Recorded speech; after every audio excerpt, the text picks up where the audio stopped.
Hi. So, sociological imagination, basically what it is that it's the idea that who I am today is determined by many factors, not just who I am, right? And there's a certain aspect of nature that decides who I am, and you can see that in twin studies, but there's also a lot of other factors that come into it, right?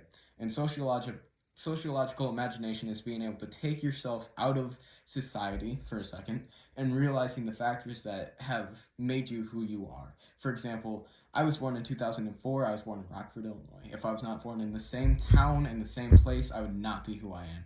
If I was born in Vietnam, for example, they hold family a lot higher, and so I might hold family values and putting family first and doing everything for my family a lot higher than I do right now.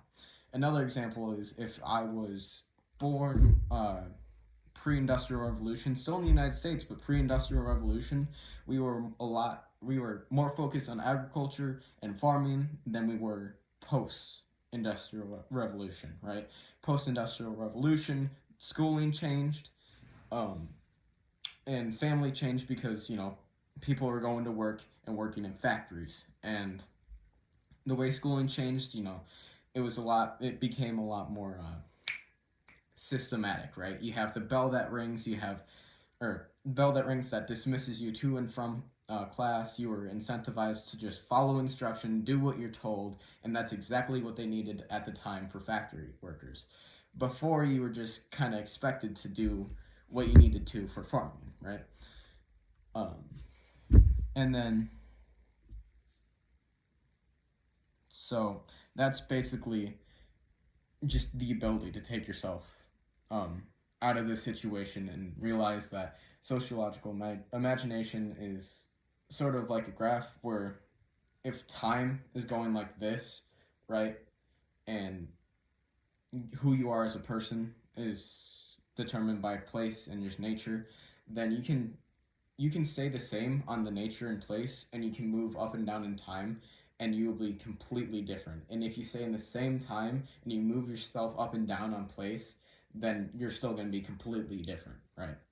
That's basically the gist of it.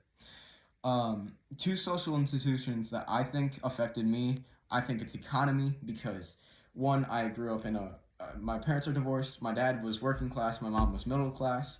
From working class, I was kind of showed the importance of money and saving and, really having a family to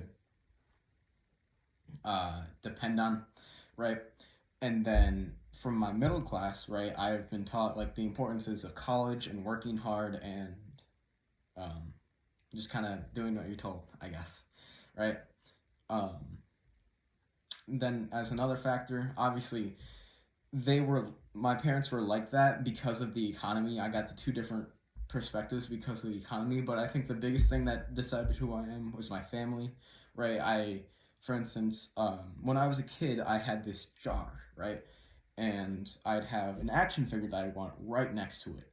And if I wanted that action figure, I need to fill up the entire jar with just these little tiny marbles, right? And every time I do a chore that I didn't want to do, I'd put one more marble in there. And as soon as it got to the top, I'd get that action figure. That kind of taught me, the value of hard work and doing what you don't want to do in order to get something that you do want, right? And so because of that, I have this hard work ingrained in me. And so that's like one way that family kind of shaped me.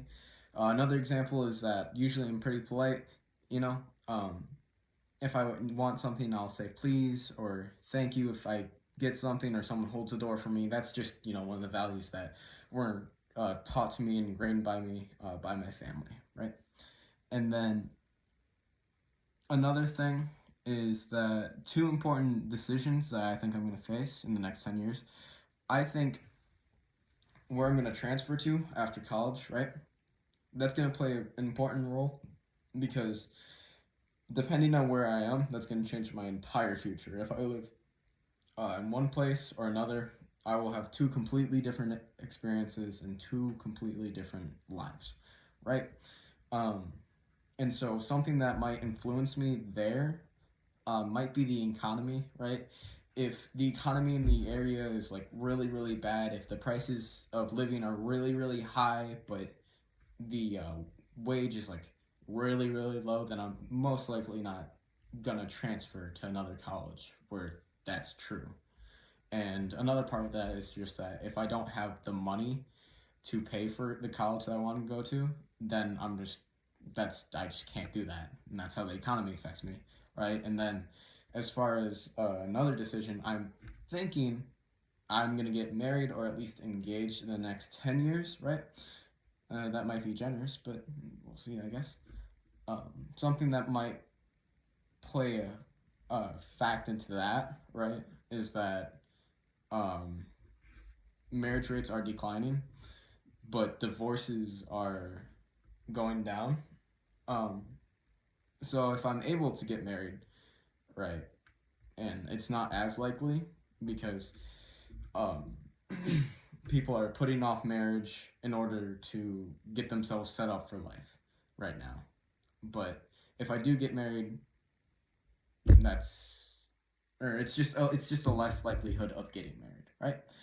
And another issue for the economy, right, is that college is super expensive right now, and a lot of people can't afford it, especially, like your UCLA's, all that junk.